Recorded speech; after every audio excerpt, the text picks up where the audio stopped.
त्यानंतर कार्तिकी पौर्णिमा आणि कृतिका नक्षत्र याचं महत्त्व याला कदाचित आपल्याला सेवेकऱ्यांना माहितीच असेल. 22 कार्तिकी पौर्णिमेला कृतिका नक्षत्रावर कार्तिक स्वामींचं दर्शन घेण्याचा वर्षातला एकच दिवस असतो. याच दिवशी फक्त महिलांना अलाव आहे त्याचं दर्शन घ्यायचं. इतर दिवशी तो महिलांना दर्शन देत नाही किंवा त्याचं दर्शन घेऊ नये महिलांनी. आणि याचा अर्थ जसा स्वामी पुराणात आणि ब्रह्मांडा पुराणात दिलेला असतो. कार्तिक पौर्णिमा कृतिका नक्षत्रावर कार्तिक स्वामींचं दर्शन घे तो सप्तजन्म धनाट्य होईल. तुम्ही जर आता फार खोलवर जायचं झालं तर तुम्ही दाते पंचांग जर का वाचलं तर त्याच्यात ही सगळी डिटेल माहिती आली असते की त्याला कुठल्या वस्तू आपण कुठल्या जन्मासाठी सप्तजन्म आहे. 7 जन्माच्या प्रत्येक एक वस्तू आहे.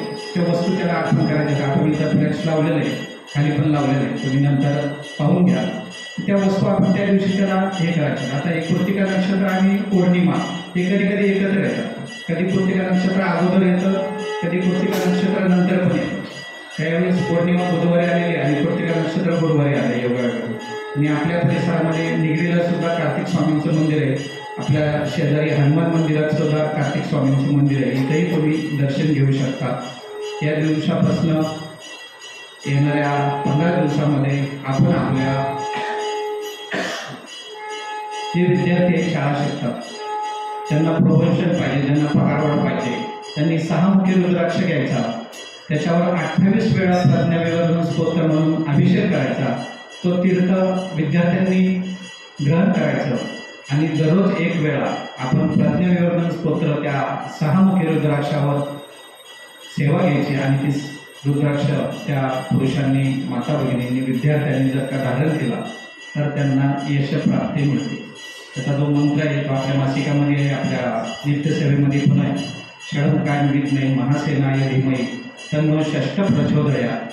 म्हणून कार्तिक स्वामींचं प्रज्ञाविवर्धन स्तोत्र आत्ता मुलांपासून कार्तिक महिना सुरू झालेला आहे. दररोज 1 वेळा औदुंबराच्या झाडाखाली बसून केलं तर फार फळ प्राप्त होतं. पण समजा नाहीच आपल्या घराच्या आजूबाजूला औदुंबराचं झाड आहे, केंद्रात येऊन करा किंवा आपल्या शेजारी पाजारी कुठं चांगल्या ठिकाणी ते झाड असेल, त्याचं संगोपन केलेलं असेल तर त्या ठिकाणी आपण प्रज्ञाविवर्धन स्तोत्र 6 मुखी रुद्राक्षावर सर्व विद्यार्थ्यांनी तर कंपल्सरी करावं. की केलेला अभ्यास तो कधीच विसरत नाही.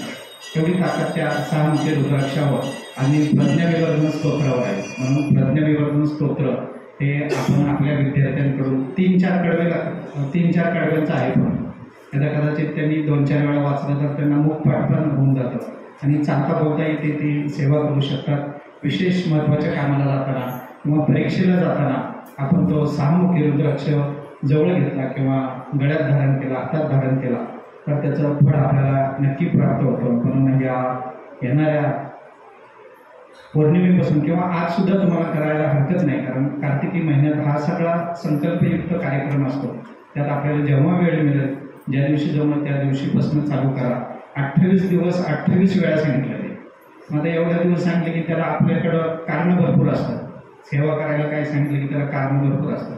की जॉबनी जमत नाही, ऑफिसला, शिक्षण, कॉलेज, ट्युशन अशा बऱ्याच गोष्टी असतात. फक्त वेळ लागतो त्याला अर्धा तास. तर आपण दररोज घेतलं तर त्याचा फायदा तुम्हालाच आहे. नाही तर पहिल्या दिवशी 28 वेळा घ्या, दररोज नंतर 1-1 वेळा घ्या कार्तिक महिना संपेपर्यंत. म्हणून याचं पण महत्त्व आपल्याला 6 मुखी रुद्राक्षाचं आहे. त्यानंतर आताच आपल्या सर्व सेवेकऱ्यांना परमपूज्य गुरुमाऊली श्री क्षेत्र गाणगापूर या ठिकाणी मासिक सत्संग सोहळा आणि घोर कष्टोद्धारक पूजन सोहळा त्या ठिकाणी संपन्न झाला. त्या ठिकाणी जवळजवळ हजारो सेवेकऱ्यांनी घोर कष्टोद्धारक सेवा त्या ठिकाणी रुजू केली. ती पूजा तशी फार मोठी आहे. आपण बरेच जण या ठिकाणी बसलेले असतील, त्यांनी जर का आपलं पूजन केलं असेल किंवा ज्याला आपण सिद्धमंगल पादुका पूजन म्हणतो अशी पूजा आहे ती. जवळजवळ 4 तास त्याचा कालावधी लागतो. पण या पूजा करण्याचं पाठीमागचं कारण एकच आहे की आता जर तुम्ही सगळीकडे सर्च करत बसला यूट्यूबवर तर येणारा काळ कसा खडतर आहे 2030पर्यंत हे सगळेजण सांगतात. कुठलाही बाबा, गोवा, ज्योतिष, विज्ञान हे सगळेजण सांगतात. पण ह्याच्यासाठी आपण घाबरून जाऊन चालणार नाही. तर त्याच्यासाठी आपण सामर्थ्यशाली, सशक्त बनलं पाहिजे. आपल्याकडे तेवढी पॉझिटिव्ह ऊर्जा निर्माण झाली पाहिजे आणि येणाऱ्या संकटाला सामोरं जाण्याचं सामर्थ्य आपल्या सर्व मानवामध्ये निर्माण झालं पाहिजे. म्हणून या ज्या काही विशिष्ट सेवा आहेत त्या घोर कष्टोद्धारक पूजा ही दत्त महाराजांच्या पादुकांची पूजा असते.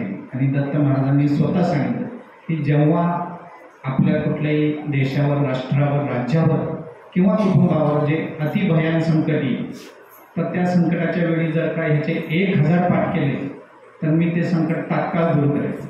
आता 1000 पाठ करायचं म्हणलं तर त्याला फार वेळ लागतो. मग आपण काय करतो की बाबा 10 लोक, 11 लोक, 100 लोक एकत्र घेऊन आपण ते करतो की जेणेकरून त्याची पाठाची संख्या तात्काळ पूर्ण होईल आणि आपल्या सर्वांना त्यापासून संरक्षण मिळेल.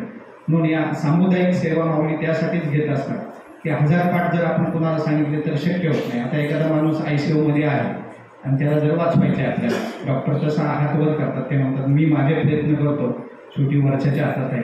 त्यावेळेस माऊली आपल्याला सेवा करतात की 12 लक्ष महामृत्युंजय जप करा.